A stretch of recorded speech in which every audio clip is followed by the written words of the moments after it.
नमस्कार दोस्तों, बहुत बहुत स्वागत है आपका एक बार फिर से स्टडी कैपिटल पे। मेरा नाम है शैलेश यादव और मैं हूं आपका एग्रीकल्चर मेंटोर। आशा करते हैं कि आप अच्छे होंगे और जो प्रीवियस वीडियो पड़े हुए हैं इस चैनल पे आप जाकर देखे होंगे, जिससे कि सिलेबस रिलेटेड और आपका कोर्स ओवरव्यू जो एमएससी के बारे में था। तो अगर नहीं देखे होंगे तो उस वीडियो को देखिएगा, उसके बाद तब ये वीडियो पे आइएगा, क्योंकि पिछले वीडियो में मैंने आपको बताया भी था कि स्ट्रेटेजी का वीडियो मैं अलग से बनाऊंगा। तो वो वीडियो जब आप देखे रहेंगे उसमें क्या चीज़ है, एमएससी एग्रीकल्चर में क्या क्या चीज़ें करना है किस तरीके से, वो जब देखे रहेंगे तभी ये वीडियो आपको ज़्यादा फायदा करेगा। और इस वीडियो को लास्ट तक देखिएगा, क्योंकि इसमें मैं आपको स्ट्रेटेजी बताऊंगा कि आपको प्रिपरेशन कैसे करनी है थ्रू आउट योर प्रिपरेशन। ठीक है। तो आज के वीडियो में मैं बता दे रहा हूँ सिलेबस, स्ट्रेटेजी और इम्पॉर्टेंट कुछ बुक्स हैं जो सेल्फ स्टडी कर रहे हैं उनके लिए, कि आप उन बुक्स को रिफ़र करेंगे तो आपकी तैयारी बेहतर हो सकती है। तो फटाफट वीडियो को शुरू करते हैं, लेकिन उससे पहले जो लोग चैनल पर नए होंगे चैनल को सब्सक्राइब करके बेल आइकन जरूर प्रेस कर लीजिएगा ऐसे इन्फॉर्मेटिव वीडियो के लिए। ठीक है, तो चलिए वीडियो में आगे बढ़ते हैं। तो सबसे पहले हम बात करेंगे सिलेबस का। तो सिलेबस आप देखे होंगे, इसका कोई अलग से टॉपिक जो सब्जेक्ट है आपके एग्रीकल्चर वाले वही है, बस इसमें एनिमल हस्बेंड्री जो आपका होता है वो आपको नहीं पढ़ना है। एनिमल हस्बेंड्री हट गया है। हटा क्या है, शुरू से इसमें पूछा नहीं जाता था, लेकिन जिसको भी डाउट होगा वो ये ध्यान रखेगा कि एनिमल हस्बेंड्री आपको नहीं पढ़ना है। बाकी उसके अलावा जितने सब्जेक्ट्स हैं आपके सिलेबस में आ रहे हैं, जैसे कि आपका एग्रोनॉमी हो गया, genetics and plant breeding, soil science, उसमें एग्रीकल्चरल केमिस्ट्री भी पूछी जाती है, प्लांट फिजियोलॉजी हुआ, हॉर्टिकल्चर हुआ, एंटोमोलॉजी हुआ, एग्रीकल्चर इकोनॉमिक्स हुआ, माइकोलॉजी और प्लांट पैथोलॉजी, बेसिकली इसमें आपको प्लांट पैथोलॉजी पढ़नी है। और आपका एग्रीकल्चर इंजीनियरिंग और स्टैटिक्स एक में वो कंबाइन किया हुआ है। और लास्ट है आपका एग्रीकल्चरल एक्सटेंशन एजुकेशन। तो ये मेजर मेजर सब्जेक्ट हैं जो कि आपको आपको कवर करने हैं एमएससी एजी के लिए। आईसीआर का अगर अब यहाँ पे हम बात नहीं करेंगे, जो लोग आईसीआर को टारगेट कर रहे होंगे, आईसीआर के लिए मैं अलग से एक वीडियो बना दूंगा, क्योंकि सीयूटी में आपको इतने सब्जेक्ट पढ़ने हैं, आईसीआर में तो आपको जो भी आपका सब्जेक्ट चॉइस रहता है वही आपको पढ़ना होता है। जैसे कि आपको हॉर्टिकल्चर से देना है, हॉर्टिकल्चर में भी आपको मान लीजिए देना है किससे, वेजिटेबल साइंस आपको चूज करना है। ठीक है, एमएससी आप वेजिटेबल साइंस से करना चाहते हैं तो उस पर वहाँ का पेपर अलग होता है, तो उसकी हम बात बाद में करेंगे, किसी और वीडियो में बात करेंगे।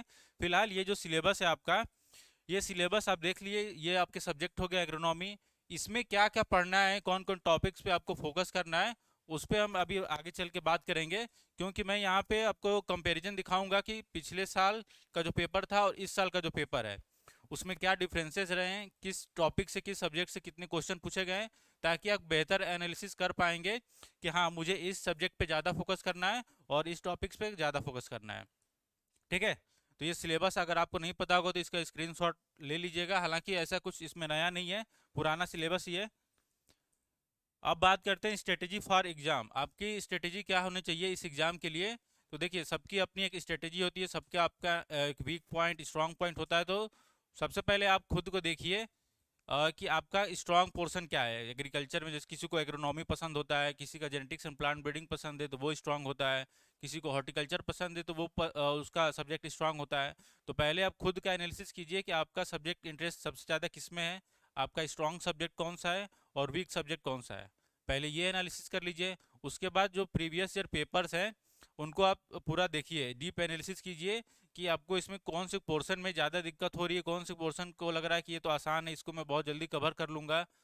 तो पहले वो देखिए, उसको नोट डाउन कीजिए, तब जाके अपना एक स्ट्रेटजी बनाइए कि मुझे पहले इन इन सब्जेक्ट पे फोकस करना है। मतलब जो आपके वीक सब्जेक्ट हैं उस पर पहले फोकस कीजिएगा, और जो आपके स्ट्रॉन्ग सब्जेक्ट है, स्ट्रॉन्ग टॉपिक्स है, उनको लास्ट के लिए रखिएगा।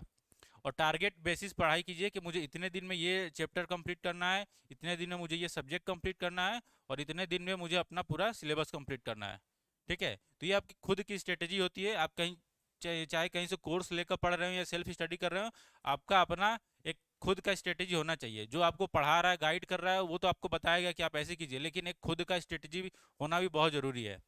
तो स्ट्रेटजी आपको बनाने से पहले मैं आपको थोड़ा कंपैरिजन दिखा देता हूँ कि जो पीवाईक्यूज आपका यहाँ पे 2023 और 2024 में जो पेपर था, उसमें कंपैरिजन ये है कि किस पोर्शन से किस सब्जेक्ट से कितने क्वेश्चन आए हुए हैं, ताकि आप अच्छे से बेहतर तरीके से आप इसको समझ पाएँ।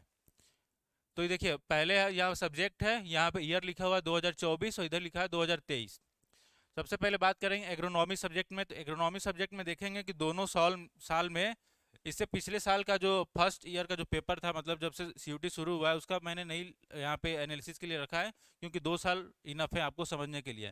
तो सबसे पहले हम बात करेंगे एग्रोनॉमी की। तो एग्रोनॉमी में देखेंगे 12 क्वेश्चन इस साल पूछे गए हैं, और 2023 में जो पिछले साल क्वेश्चन पूछा गया था 14 क्वेश्चन पूछे गए थे। तो इसका वेटेज मेरे ख्याल से यहाँ पे जितने भी आप देख रहे होंगे सब्जेक्ट हैं, उसमें सबसे ज़्यादा वेटेज आपका एग्रोनॉमी का है। तो इसको वेरी इंपॉर्टेंट कर लीजिएगा, स्टार मार्क कर लीजिएगा कि एग्रोनॉमी में आपको ज़्यादा फोकस करना है। ठीक है, एग्रोनॉमी की हर एक चीज़ आपको अच्छे से पढ़नी है। फिर आपका जेनेटिक्स एंड प्लांट ब्रीडिंग, ये भी काफ़ी इंपॉर्टेंट है। इस साल इससे ज़्यादा क्वेश्चन पूछे गए थे, पिछले साल क्वेश्चन कम थे, 3 क्वेश्चन पूछा गया था, लेकिन इस बार आपके 14 क्वेश्चन इससे भी पूछे गए हैं। एग्रोनॉमी से ज़्यादा क्वेश्चन जीपीबी के हैं। फिर आपका प्लांट पैथोलॉजी की बात करेंगे तो प्लांट पैथोलॉजी में देखेंगे 8 क्वेश्चन इस बार थे और पिछली बार 9 क्वेश्चन पूछे गए थे। तो ये लगभग लगभग बराबर ही है, इसमें ज़्यादा चेंजेस नहीं है, लेकिन वेटेज इसका भी है, तो इसके भी स्टार मार्क कर लीजिएगा, ये भी स्टार मार्क कर लीजिएगा। फिर हम बात करते हैं सॉयल साइंस। सॉयल साइंस भी काफ़ी इंपॉर्टेंट सब्जेक्ट है। इस बार थोड़ा इसका मतलब क्वेश्चन पूछा जो गया है थोड़ा कम हो गया है, पिछले साल ज़्यादा क्वेश्चन पूछा गया था। तो इसमें 7 है इस साल पूछा गया, और पिछले साल 14 क्वेश्चन पूछे गए थे। अब बात करते हैं उसके बाद जो भी सब्जेक्ट आप देखेंगे उसमें जैसे कि आपका इस साल का मैं बता रहा हूँ पहले। इस साल में देखिए नीचे के जो सब्जेक्ट है आपका एग्रीकल्चर इंजीनियरिंग और स्टैटिक्स। तो इस साल जो क्वेश्चन पूछा गया था इसमें एग्रीकल्चर इंजीनियरिंग और स्टैटिक्स में 1 या 2 क्वेश्चन आपका इंजीनियरिंग से था, और बाकी जो क्वेश्चन बचे, मान लीजिए 6 क्वेश्चन हुआ 8 में से, तो ये 8 क्वेश्चन आपके, सॉरी 6 क्वेश्चन आपके किसके हो जाएंगे, स्टैट के। ये 6 क्वेश्चन स्टैट से पूछे गए थे, तो काफ़ी इंपॉर्टेंट है। इस बार स्टैटिक्स के क्वेश्चन काफ़ी ज़्यादा आए थे, फार्मूलाज वगैरह था कि कम्युनिटी फ्रीक्वेंसी का, डिग्री ऑफ फ्रीडम वगैरह, इस तरीके के जो आपके प्रश्न बने थे वही पूछे गए थे। फिर हम बात करेंगे, ऊपर देखेंगे जनरल एग्रीकल्चर। ये जनरल एग्रीकल्चर मैंने अलग से इसमें आपका ऐड किया है, क्योंकि इसको चाहें तो उसके जैसे कि आपको कोई डिजीज़ के बारे में पूछा, ठीक है, कोई इंस्टीट्यूशन के बारे में पूछा, तो अगर मान लीजिए वो कोई जेनेटिक्स से रिलेटेड कोई इंस्टीट्यूशन के बारे में पूछा है, तो वो आप चाहे उसको जीपीवी में रख दीजिए या फिर अलग से जनरल एग्रीकल्चर में रख दीजिए। तो मैंने उसको जनरल एग्रीकल्चर में ऐसे रखा हुआ है। तो जनरल एग्रीकल्चर में आप देखेंगे 7 क्वेश्चन इस बार से पूछे गए थे, जिसमें कि ईयर पूछा गया था, किसी इंस्टीट्यूट का लोकेशन पूछा गया था, ठीक है, फिर उसका कह सकते हैं जैसे मैगजीन वगैरह के बारे में क्वेश्चन पूछा था कि इंडियन फार्मिंग जो मैगजीन है वो कहाँ से रिलीज होती है। तो ऐसे क्वेश्चन जनरली जनरल एग्रीकल्चर में आ जाते हैं। ठीक है, तो ऐसे क्वेश्चन 7 पूछे गए थे, और पिछली बार जनरल एग्रीकल्चर से देखेंगे तो 4 क्वेश्चन पूछे गए थे। ठीक है, ये भी आप देख लिए। फिर हम बात करेंगे एंटोमोलॉजी। एंटोमोलॉजी में 6 क्वेश्चन इस बार के थे, पिछली बार आपके 4th क्वेश्चन पूछे गए थे। तो इनका भी वेटेज है, बहुत ज़्यादा नहीं है, लेकिन 6 क्वेश्चन 7 क्वेश्चन बहुत मायने रखते हैं। ठीक है, फिर उसके बाद बात करेंगे हम लोग एग्रीकल्चर इकोनॉमिक्स। इकोनॉमिक्स का उतना इंपॉर्टेंस नहीं है, पिछले साल तो कुछ नहीं पूछा गया था, 0 क्वेश्चन थे केवल इकोनॉमिक्स से, जो प्योर आपका एग्रीकल्चरल इकोनॉमिक्स है उससे। और इस साल जो क्वेश्चन एक क्वेश्चन पूछा गया था वो भी अनएम्प्लॉयमेंट का कोई क्वेश्चन था, जिसमें पूछा गया था कि कुछ कि ये अनएम्प्लॉयमेंट किस कैटेगरी में आता है, कुछ ऐसे करके क्वेश्चन था। तो एक क्वेश्चन इस बार पूछा गया था। हॉर्टिकल्चर की बात करेंगे तो हॉर्टिकल्चर में 6 क्वेश्चन इस बार पूछा गया है, और पिछली बार 2023 में सबसे ज़्यादा क्वेश्चन पूछे गए थे तो हॉर्टिकल्चर से ही था। ठीक है, तो ऐसा नहीं है कि पिछले साल वेटेज बहुत ज़्यादा दिया गया था इस सब्जेक्ट को तो इस साल कम हो गया है, तो इस साल भी नहीं होगा या बहुत ज़्यादा वेटेज होगा, नहीं। आपको सारे सब्जेक्ट्स को बराबर वेटेज देते हुए पढ़ना है, लेकिन जो सब्जेक्ट से कई मतलब हर साल अच्छे क्वेश्चन पूछे जा रहे हैं उनको आपको प्रायोरिटी में रखना है। ठीक है, इस तरीके से आप अपना स्ट्रेटेजी बनाइएगा और अपने सब्जेक्ट को कवर करते हुए चलिएगा। फिर हम बात करेंगे आपके प्लांट फिजियोलॉजी। प्लांट फिजियोलॉजी में 3 क्वेश्चन इस बार पूछे गए थे, पिछली बार 2 क्वेश्चन पूछे गए थे। ठीक है, तो आप यहाँ पे आप देख सकते हैं कि कंपेयर भी कर सकते हैं कि 2024 में कौन कौन पोर्शन से कौन कौन सब्जेक्ट से क्वेश्चन ज़्यादा पूछे गए हैं, और 2023 में। ये कंपैरिजन आपको दिखाता है कि आपको प्रायोरिटी किसको देना है, किस सब्जेक्ट को ज़्यादा प्रायोरिटी देना है और किस सब्जेक्ट को कम देना है। ठीक है, तो ये उसके हिसाब से ये कंपैरिजन दिया गया है। और ये इसमें आप देखिए कि आपका सब्जेक्ट कौन सा स्ट्रांग है, कौन आपको लगता है कि ये मेरा, जैसे मान लीजिए बहुत लोग का एग्रोनॉमी फेवरेट होता है, उसको पढ़ने में अच्छा लगता है, बहुत लोग का नहीं होता, किसी का हॉर्टिकल्चर होगा, एग्रोनॉमी अच्छा नहीं होगा। तो लेकिन अच्छा नहीं है तो आपको वो अच्छा बनाना पड़ेगा, क्योंकि उसका वेटेज सबसे ज़्यादा है। इस बार 12 क्वेश्चन, पिछली बार देखेंगे तो 14 क्वेश्चन, यानी कि इससे क्वेश्चन आने तय हैं। ठीक है, 10 क्वेश्चन आए, 12 क्वेश्चन आए, लेकिन क्वेश्चन आएगा। तो तो इस सब्जेक्ट को आपको बेहतर करना होगा, ठीक है। तो उस हिसाब से अपना स्ट्रेटजी बनाइए, अपने वीक पॉइंट्स को नोट कीजिए, आपके वीक सब्जेक्ट जो भी हैं उनको पहले कवर कीजिएगा, ठीक। तो ये रहा आपका कंपैरिजन।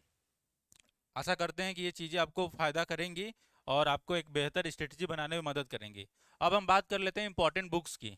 इंपॉर्टेंट बुक्स में आप देखेंगे कि अगर जो लोग सेल्फ स्टडी कर रहे हैं ख़ास तौर से, और नहीं तो मान लीजिए आपको सेल्फ स्टडी नहीं कर रहे हैं, आपके पास पहले से कहीं से पढ़ा हुआ है या दोबारा प्रिपरेशन कर रहे हैं, तो उनके लिए तो मान लीजिए ठीक है, बुक ले, बुक कोई कभी नुकसान नहीं करती है।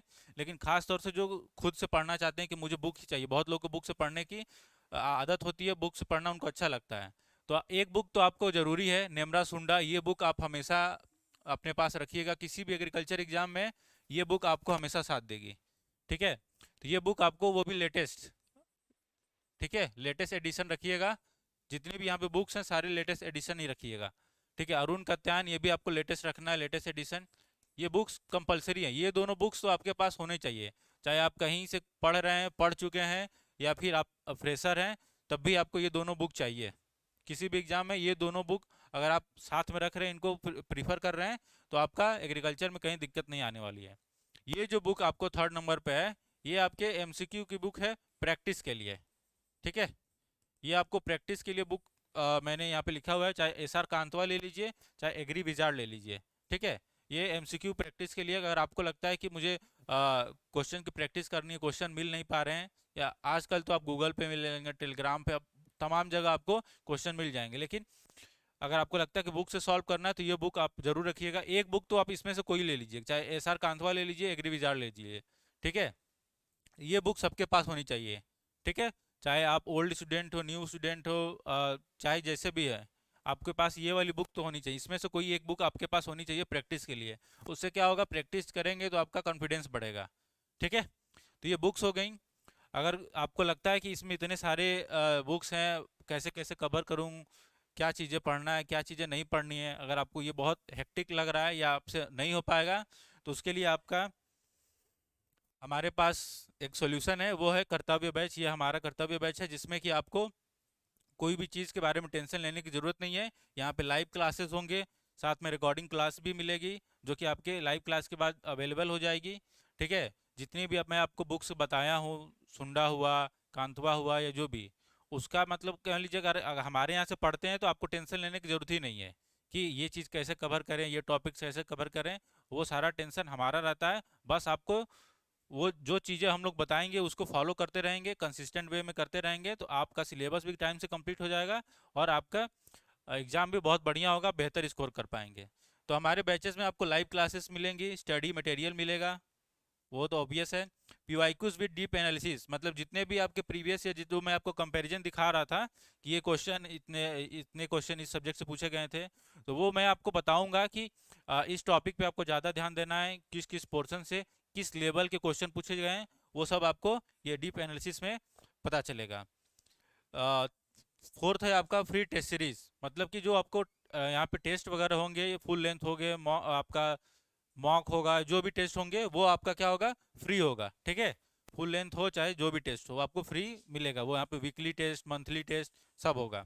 और लास्ट आपका है special guidance with top mentors, यहाँ पे जो लिखा है, यानी कि जो आपके मेंटर होंगे, जैसे एग्रीकल्चर में मैं आपको गाइड करूंगा, तो वो है कि यहाँ पे आपको स्पेशल गाइडेंस मिलेगा, मतलब कि आपके मेंटर आपके लिए 24 घंटा 24x7 अवेलेबल रहेंगे। आपको कोई भी दिक्कत होगी, आप उनसे मैसेज करके कांटेक्ट करके पूछ सकते हैं, ठीक है।